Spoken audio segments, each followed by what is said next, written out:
Bruce Springsteen is releasing Nebraska '82, which is dropping here in October. And the original Nebraska was the sixth album that Springsteen did. And it's, I don't know if you guys are not familiar with it, but it's his solo acoustic album. And he recorded everything on a cassette tape. And then the legend has it that they also did electric versions of these songs with the backing of the E Street Band. But Springsteen actually didn't like the full band version, so they released the album as just him solo, and this was mastered off of a cassette tape.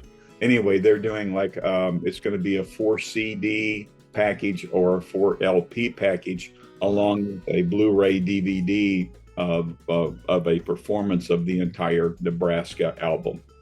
And this one's going to have the electric versions of the songs. Then it's going to have some solo performances, outtakes and stuff. Plus, it's going to have a different version of his famous song, Born in the USA, where it's just Springsteen, drummer Max Weinberg, and bassist Gary Talent. Anyway, that's dropping here in October. Not quite as pricey as Genesis. It's like $80 for the CD package on Amazon. But so we got that. What does Born in the USA have to do with Nebraska?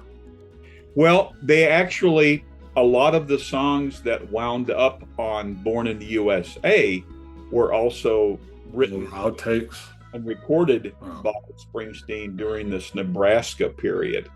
And they had something like 16 songs, and he picked 10 of them for Nebraska, and then some of them wound up on Born in the USA. So that's the connection between them. And excuse me. Anyway, the electric versions of all of these songs on Nebraska, had been rumored in Springsteen fandom for a long time. So now they're, finally going to see the light of day. Of course, a lot of the songs off Nebraska wound up being performed during his concerts, so there were, live versions of the whole band, but this will be the original electric versions that he didn't care for. See, this is the thing that bothers me about this stuff, and it's like I'm not going to condemn the guys, people for doing anything like that. I'm just explaining why I'm not interested in this kind of stuff. I don't care who it is. But this is stuff that they said this stuff wasn't good enough to release 50 years ago. But why? So why does it make it okay to release it now if it wasn't? if they didn't want to release it 50 years ago because they didn't like it. Right? I agree with you, and that's I usually look at. I agree with you on that, and I think the only thing that it would have to appeal, obviously, I guess, to people who are absolute fanatics of the artist. We got to know everything that he or she or the band has ever done.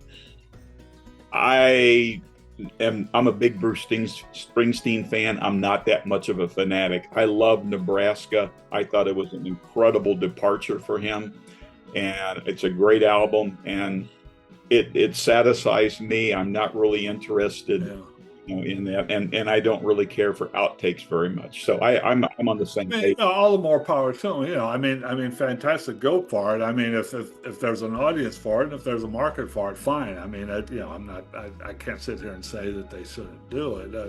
I mean, if there's a market for it, and if they can make money off it, and if people want it, fine, go for it. But I'm just explaining the reason that I don't go for this stuff. On the same page with you. And well, here's the other thing about it that is kind of a little bit, I guess, ironic. I don't know if that's the right word. So they have remastered the original album for release in this box set. Okay, so the original recordings were on a cassette player, and it was intentionally released as a lo-fi thing. So how do you remaster something that simple? I mean, what do you do with it? Well, you can kind of clean it up. I mean, that's the first thing I can think of. Clean up some. But the appeal noise. The appeal to it was, I mean, first off, the songs on the album are fantastic. Mm-hmm. But the appeal to it was this is such an honest performance. It's just Springsteen, his guitar, sitting in his house doing this, so do you take away the purity of it? Yeah, I mean that would be one legitimate critique of it, I would think. But like I say, if people want to hear it, if they want to pay for it, fine, go for it.